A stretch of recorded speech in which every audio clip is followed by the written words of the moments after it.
Y afortunadamente una nueva semana estamos con todos ustedes en el 107.7. Es momento de ofrecerles la sección Sensibilízate en Igualdad y hablamos con Isabel Fernández de Violencia Vicaria. Buenos días, Isabel. Buenos días, Juan, ¿y qué tal? La de cosas que aprendemos contigo cada vez que tenemos pues esta sección y se la ofrecemos a todos los oyentes de la Onda de Bullas. Desde el año 2013, que se comenzaron, mejor dicho, a registrar datos sobre la magnitud de la violencia de género en nuestro país, se han contabilizado que son 38 los menores asesinados por violencia de género, hijos e hijas de mujeres víctimas. Este tipo de violencia de género es la forma más extrema en la que la violencia no se ejerce directamente hacia la mujer, sino a través de los hijos de ella. Hoy, en el espacio Sensibilízate en Igualdad, hablamos del fenómeno conocido como violencia vicaria, una forma de violencia de género que afecta a miles y miles de mujeres y menores de este país a diario. En primer lugar, Isabel, ¿nos puedes explicar un poco mejor qué es esto de la violencia vicaria? Bueno, pues la violencia vicaria es, como tú bien has dicho, una forma más en la que puede manifestarse la violencia de género. Concretamente consiste en formas de violencia tanto a nivel físico como psicológico y yo diría que también económico. Y ahora explicaré por qué. Bueno, que el agresor, en lugar de ejercerlas directamente hacia la mujer, hacia su pareja, la ejerce hacia los hijos o las hijas de ella, para hacerle daño a ella con esa intención. Hay que decir que aunque vemos esta violencia de género vicaria, independientemente de si el agresor es el padre o no de los menores, la cosa se complica mucho cuando estos niños y niñas sí son hijos del agresor, porque en estos casos puede ejercerse a través del convenio de visitas que sabéis que tienen los padres con los menores aún después de haberse separado. Y de hecho, de eso se vale para seguir maltratando a la mujer, en este caso a través de los hijos. Con lo de económico, de maltrato económico, lo he dicho porque hay padres que cuando se separan de la madre de los menores, y esto lo vemos en muchos casos por desgracia, lo que hacen es dejar de hacerse cargo económicamente de la parte que les toca de los menores. Entonces esto puede suponer a los hijos e hijas muchas limitaciones a nivel económico, a nivel formativo, a nivel de salud, etcétera. Y además seguro que los oyentes lo habrán oído en la calle cuando un hombre niega el pasarle la pensión de alimentos a un hijo porque dice que ese dinero se lo va a gastar la madre, cuando en realidad por mucho o poco dinero que tenga la madre, el padre siempre tiene que asumir el 50% de los gastos de sus hijos y de las hijas. Pero bueno, esto es solo apuntarlo y lo abordamos otro día para no irnos del tema de la violencia vicaria. Sí, porque hay tantas cosas de las que hablar en este asunto. Desde luego que sí, no nos queremos desorientar, vamos a centrarnos. Y antes de continuar con más preguntas, violencia vicaria es la violencia que ejerce el padre hacia los hijos, tanto si son suyos como si no lo son. Efectivamente, Vale. con la intencionalidad de maltratar a la madre. De hacerle daño Exacto. a la madre. Además, ahora que estamos todos con el corazón encogido, desde luego que sí, estamos deseando ver qué ha pasado con esas criaturas, el dolor tan enorme que le está provocando a esa madre que está haciendo sin parar llamamientos de, por favor, que los amigos de él, la familia de él, que le diga que traiga a los hijos, porque además es un secuestro, según dicen los entendidos en esta materia. Ha querido hacer como que los niños habían desaparecido, las niñas, en el mar, pero evidentemente y pues la policía judicial no es tonta, ahí están investigando y parece ser que está siendo un secuestro, y ya le advirtió de que no los iba a ver más. Qué dolor más grande. Pero bueno, me imagino que en relación a ese hecho, tú nos ofreces el programa en el día de hoy, porque siempre te gusta estar con la actualidad, como ya hablamos en su día de ese reportaje también de Rocío Carrasco, que también está levantando muchas ampollas y que además, pues como buenos seres humanos que somos y entendidos en todo, pues nos posicionamos y decimos alegremente ciertas cosas que...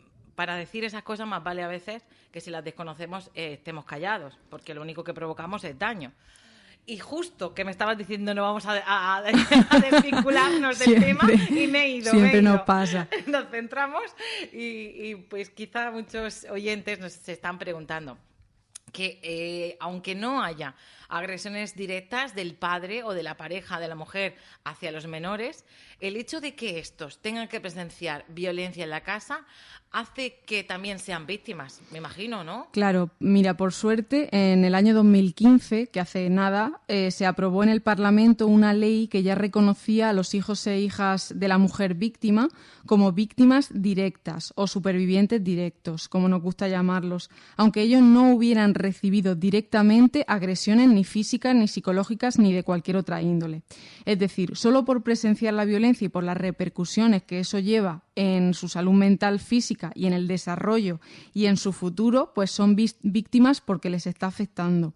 Y bueno, ahora recientemente, en abril de 2021, o sea, este mes pasado, el Congreso de los Diputados aprobó por mayoría absoluta una ley de protección a la infancia que, entre otros muchos temas que son muy necesarios, lo que hace es que impone que cuando la mujer tenga una orden de protección por violencia de género y el juez sepa que los menores han presenciado esa violencia, lo que hace es que suspende el régimen de visitas del agresor o del padre, que en este caso es el agresor, con los niños, de manera que intenta protegerles así de la violencia vicaria.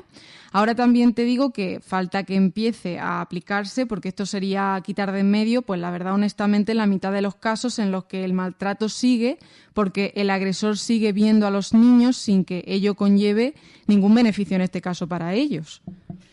Hablas de que se está poniendo en marcha esta nueva ley que a través de la retirada de las visitas del agresor a los menores intenta protegerles, porque en cuántas ocasiones a lo largo de esta sección Sensibilízate en la Igualdad hemos hablado de la desprotección que sienten los niños de madres que sufren violencia de género, niños que mueren a manos de sus padres o de la pareja de sus madres por la violencia de género.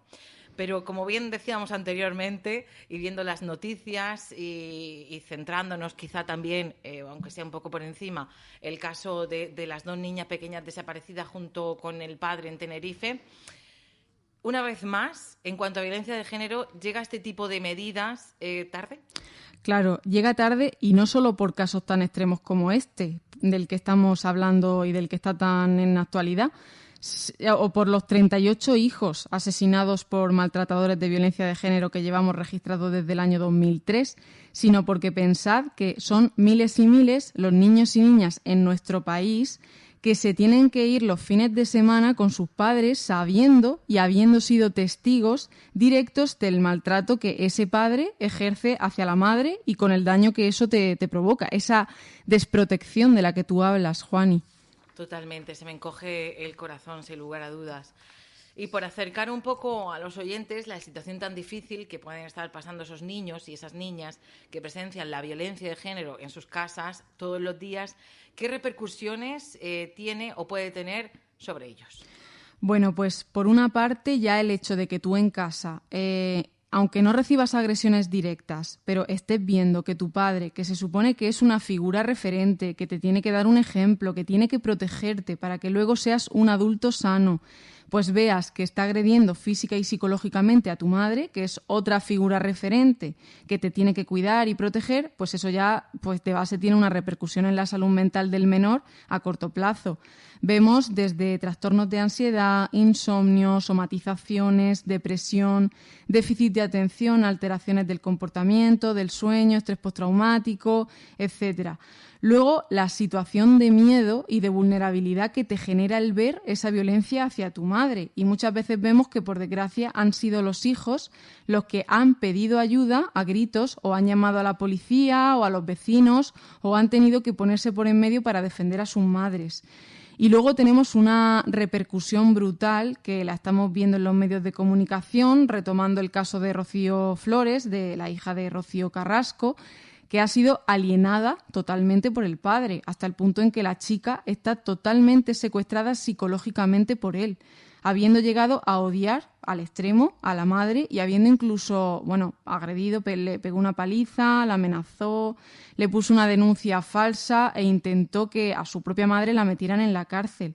O sea, es que se podría decir, y de hecho la propia Rocío Carrasco lo menciona en el documental, que su hija ha pasado de ser una víctima de esta violencia de género muy alargada en los años a ser un verdugo. ¿Por qué? Porque es que toda su infancia ella ha estado presenciando el maltrato psicológico que su padre ha hecho hacia su madre, que para ella era lo normal, lo que tú estás, coloquialmente, como se dice, lo que estás mamando en tu casa. Uh-huh. Y ella fue creciendo con el mensaje negativo que su padre le traslada hacia su madre. Y como no tuvo otra realidad, se la creyó, porque la madre, si os dais cuenta, en ningún momento le habla mal a la hija del padre, o sea, la intenta proteger y de eso él se vale. Entonces ella se ha convertido, por esa dinámica familiar superpatológica, en el verdugo de su madre.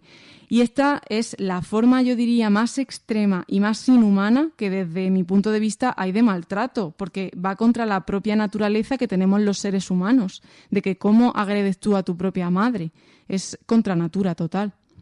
Contra natura total, cómo los seres adultos nos comportamos una vez que tú has elegido esa pareja, que has convivido con ella, que has decidido tener hijos con ella y con él. Cómo cuando llega una separación por H, por B, por las circunstancias que sean, cómo se hacen daño, cómo eso termina como Rosario de Aurora y cómo esos hijos tienen que ver, cómo esos padres no les importa que al final termine en la cárcel, no les importa que haya agresiones. ¿Cómo el ser humano podemos llegar a comportarnos de esa manera a través del odio y del rencor? Pues fíjate hasta el punto que puede llegar esa manipulación que hace el maltratador a nivel psicológico, gota a gota va calando y al final parece como un resultado surrealista, pero es que cuando conoces la historia te das cuenta del proceso psicológico que ha hecho, que es brutal. Claro, yo me imagino que también esa persona, después de todo el daño, después de todo, habrá cogido las riendas, se habrá puesto en manos de psicólogos, de terapeutas y le han hecho coger fuerza para poder afrontar una situación y le dicen, no, es que lo que estás viviendo es esto, y lo que estás viviendo es esto, y esto, y esto, y esto. Entonces ya abres un poco los ojos y dices, claro. Bueno, para que antes está atada de pies y manos. Claro, para que Rocío Carrasco haya llegado a hacer ese documental, que si la veis relata muy bien los hechos, a nivel espacio-tiempo se sitúa muy bien, habla muy bien. Yo creo que el equipo de profesionales que durante los años la ha ido acompañando ha hecho un trabajazo brutal. Total. Porque yo desde el PAE lo estoy viendo todos los días y es un nivel de trabajo el que hay que hacer con la persona para que tome conciencia de eso y consiga distanciarse emocionalmente para poder contarlo ante las cámaras, que Rocío Carrasco, a pesar de las repercusiones que tiene, que todavía las tiene y las tendrá, ha hecho un trabajazo a nivel psicológico muy, muy grande. Yo ahora consigo entender cosas que antes no entendía. Desde luego que no me voy a posicionar porque desconozco totalmente. He visto así por encima un poco, pero sí que es verdad que antes pues se le acusaba, con inquina, con no sé qué, con no sé cuántas, y ahora te das cuenta de que las cosas no son ni como cuenta él ni como cuentan ellas. Él cuenta una historia, ella cuenta otra y luego existe la verdad. En la mayoría de casos es así, de cómo tú lo vives y cómo tú lo percibes y demás, pero la realidad era bien distinta. Desde luego, qué dolor más grande, y sobre todo ahora entiendo por qué esa madre no llamaba a esa hija. Claro. Ahora lo entiendo. Claro. No está preparada, evidentemente. Tiene miedo, evidentemente. Y es que una madre puede sentir miedo de un hijo y un padre también. Claro. Es que nosotros tenemos el mito como de la madre perfecta que tiene que sobrevivir a todo y contra todo, y realmente en este caso lo que se le recomienda a Rocío Carrasco es que no llame a su hija, porque su hija ya no es la niña que nació de ella, su hija ya es el padre hecho esa manipulación trasladado a la hija y la hija secuestrada psicológicamente, que realmente no está actuando con una libertad. Claro.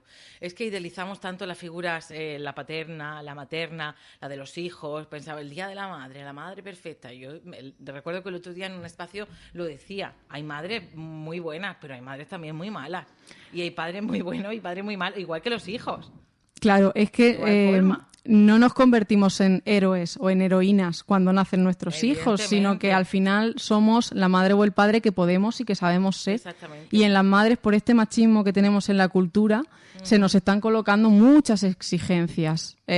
Bueno, gracias a que está el Club de las Malas Madres. Ay, yo soy fan totalmente. Que ya nos está normalizando que no somos tan ogros y que a veces pues somos personas. Claro, y que te equivocas y se te olvida el desayuno, o se te olvida la actividad que tiene que hacer la niña, o se te olvida recogerla de las actividades. No pasa nada, eres persona, y te equivocas. no pasa nada. Pero bueno, ahí están las otras que a veces van con el bolígrafo y el papel. De juez. Sí, hay mucha figura de jueces en la puerta de los colegios. Pero bueno, ¿qué vamos a hacer? De todo hay en esta vida. Y que nos vamos otra vez, Isabel. Tenemos esa facilidad. Sí, que es verdad, como en todo.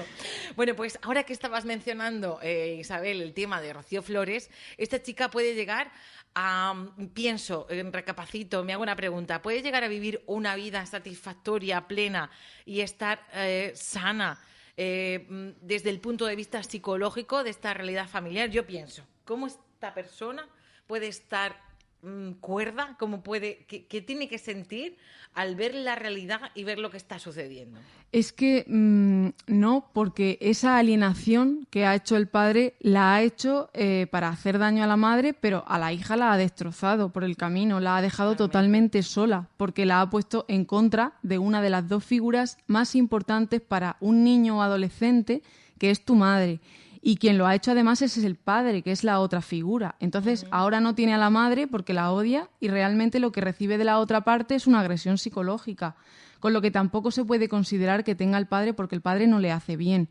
Porque un padre que quiere a una hija o a un hijo no lo pone en contra de su madre, porque entiende que lo importante, que es importantísimo para esa persona. De hecho, es que lo sano es que tras una separación, en una pareja que tiene hijos o hijas, lo sano es que yo separe mi rol de madre o de padre con mi rol de pareja. Entonces, yo puede que no pueda ni ver a la otra parte, a mi expareja, pero sí que tengo que seguir ejerciendo correctamente mi rol de madre o de padre y velar por el bien de mis hijos. Entonces, eso implica que a veces yo me tenga que tragar cosas que no me gustan de mi expareja y siempre hablar bien de él o de ella delante de mis hijos por el bien de ellos. Eso es fundamental. En el caso de Rocío Flores, se ha quedado sin rumbo y luego que no es normal que una hija o un hijo tengan ese odio tan incuestionable hacia una figura materna, ni aun suponiendo que no es el caso en este caso. Que esa madre hubiera tratado mal a sus hijos, porque en los casos en los que la madre o el padre pues maltratan a los hijos, lo que vemos los psicólogos que hay por una parte de los hijos a nivel psicológico como una ambivalencia en la que por una parte quiero estar con mi madre y con mi padre porque los necesito, pero es que por otra parte el acercarme hace que me hagan daño y está esa ambivalencia. Pero en el caso de Rocío Flores, de la hija de Rocío, hay cero ambivalencia. Es un secuestro psicológico extremo en que ella ha olvidado las partes buenas de su madre y su padre le ha distorsionado la realidad para que solo tenga el relato negativo de ella. Y ella no se da cuenta, ella genuinamente cree que esa es la realidad y que su padre es el bueno y la madre la mala. Entonces, ahora mismo puede ser que ella no tenga sintomatología, porque ella realmente está viviendo una realidad en paralelo, que es la realidad que el padre le ha ido gota a gota trasladando durante los años. Qué duro, desde luego que sí.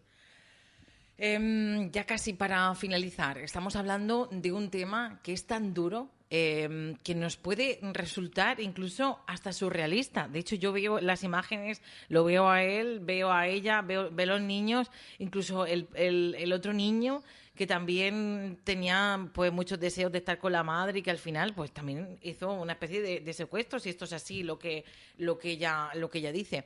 Pensar que un padre pueda ejercer ese daño con sus propios hijos e hijas, hacerlo para dañar a la madre. ¿Cuánto odio tiene que sentir hacia a esa madre? Claro, es que como tú lo planteas, es normal que en nuestros esquemas normales de que un padre y una madre pues normalmente velan por el bien y la protección de unos hijos, claro, nos cuesta entender, ¿no? Es normal que nos cueste entender que este hombre haga todo lo contrario, porque está haciendo todo lo contrario. Pero realmente es que el perfil de hombre que hace esto no es padre, por así decirlo. Una cosa es tener hijos biológicos, que eso podemos hacerlo casi todos, y otra cosa es ser madre o ser padre. Para ser padre, uno tiene que asumir la responsabilidad y hacerse responsable de ese niño o de esa niña que nace y que es vulnerable.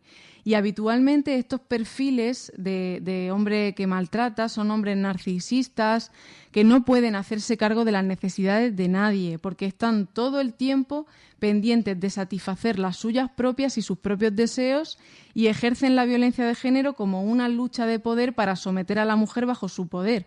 O sea que la finalidad de la violencia de género no es acabar con la mujer, sino someterla bajo mi poder, aprovechándome de que la estructura social patriarcal me mantiene ese poder, o sea, me hace sentir que yo estoy en mi derecho.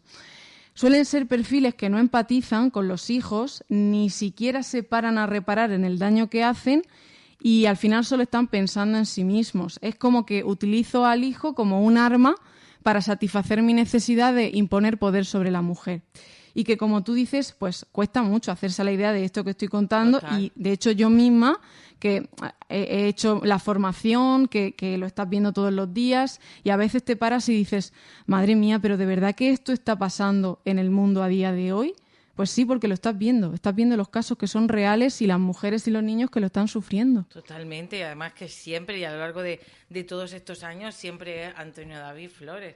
O sea, qué padrazo, cómo la pareja de él ha ejercido con esos niños como si fuese una madre, cómo han ido dejando atrás a esa madre, cómo la han ido ensombreciendo, cómo iban sacando titulares, cómo hasta la propia familia ha tomado partido, cómo arremetían contra ella y ahí, callaica, y ahora se destapa la realidad, que también es cierto que ella contará las cosas como las ha vivido ella y como las ha sentido, y que además la otra parte discrepará. Pero ahí están los hechos, y ahí están las sentencias, claro. Y ahí están las denuncias, y ahí está todo lo que ha pasado. Que yo no quiero tomar partido de unos ni de otros, porque además tampoco lo he visto al 100%, ni soy especialista, pero al escucharte a ti, que tú sí que eres una persona formada en estos aspectos, blanco y en botella. Claro, es que una de las peores cosas del maltrato es que el hombre nunca te va a reconocer lo malo que te está haciendo. Entonces claro. Llega un punto en que dudas hasta de tu misma vivencia como mujer. Y además es que como hace esta manipulación en el entorno y él la ha hecho en toda la sociedad, claro, tú ya dices, es que estoy sola. Es que por eso hablamos siempre de la importancia del apoyo social para erradicar la violencia de género.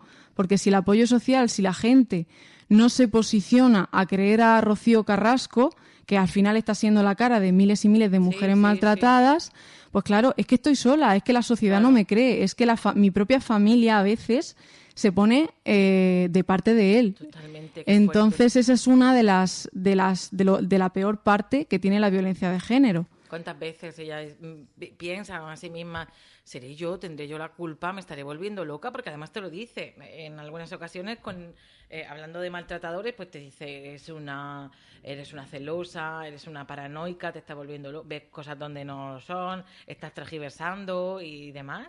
Y tú te lo llegas a plantear hasta que das con especialistas que dicen, no, te está vendiendo la moto. Sí. Si el agresor es él y el que está ejerciendo el maltrato sobre ti es él. Sí, y luego yo últimamente veo mucho que se nos vende la moto esta y perdonadme la expresión coloquial, de él. Es que no, es que tú tienes baja autoestima porque él pero dices tú, ¿qué baja autoestima? Si me está maltratando, ¿qué autoestima quieres que tenga? Es que la autoestima al final no es una cosa que yo tenga así como concepto abstracto, claro, sino que... Hoy me levanto con la autoestima al 10, mañana me levanto con la autoestima al 3. Claro, no. Es que si tú me estás maltratando, es normal que yo me sienta por los suelos. Entonces claro. Vamos a dejar de culpabilizar a la mujer con la autoestima y vamos a dejar de justificar al hombre y vamos a poner cada cosa donde está, y que aquí la única culpa del maltrato la tiene el maltratador. O sea, es el único culpable y la única causa del maltrato está en el maltratador.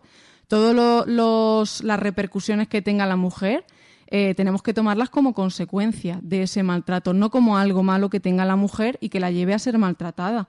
Esto Totalmente. Es muy importante que lo tengamos en cuenta. Uh-huh.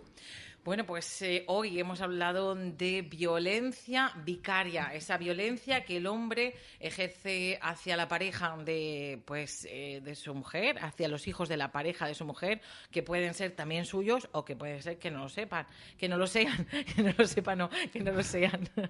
Y que además, pues también estando en auge, pues el asunto que también nos tiene preocupados una vez más a la sociedad con la desaparición de esas dos niñas, de cara a su padre, cómo lo hizo todo, cómo lo preparó de tal manera, y ese dolor tan grande que está sintiendo pues los abuelos, la madre y toda la gente cercana a esas niñas. Y también el sufrimiento de esas niñas, de decir, ¿qué ha pasado? Que no puedo ver a mi madre, que no estoy en mi casa, que no estoy en mi colegio, que no estoy en mi guardería, que no estoy en mi entorno. El daño tan grande que ese padre le está haciendo a esos hijos. Yo no puedo empatizar con las niñas en este caso porque es que te pones malo, no te permite salir adelante. Que Entonces, un padre haga eso, Claro. Es aterrador, desde luego que sí. Recordamos a todos los oyentes que esto es Sensibilízate en Igualdad, aunque a veces nos vamos porque hay tantas cosas de las que hablar y tantos sentimientos de por medio que a veces pues somos personas y es normal que nos vayamos y que mostremos nuestro sentir. Hoy hemos hablado de violencia vicaria. Recordarles que hay un servicio gratuito que lleva el Ayuntamiento de Bullas y que es el servicio PAE, y al frente de ese servicio se encuentra Isabel Fernández, que no descansa y está ahí para ofreceros toda la información necesaria. Recuérdanos qué días estás aquí en Bullas y los teléfonos donde podemos contactar contigo. Bueno, pues estamos lunes, mañana y tarde, y martes, jueves y viernes de 8 a 3. El teléfono es el 667 10 93 64, pero en el teléfono estoy de lunes a viernes, los miércoles incluidos. Voy a repetir el teléfono, es 667 10 93 64. Y nos encontramos en el edificio del Ayuntamiento, en la Plaza de España. Muy bien, Isabel. Pues cuídate mucho y pues pronto de nuevo tenemos un espacio contigo para aprender en cuanto a violencia de género, para decir las cosas tal y como son y ponerlas en su sitio. Por supuesto que sí. Cuesta. Hablamos pronto. Muchas gracias, Juani. Gracias, Isabel.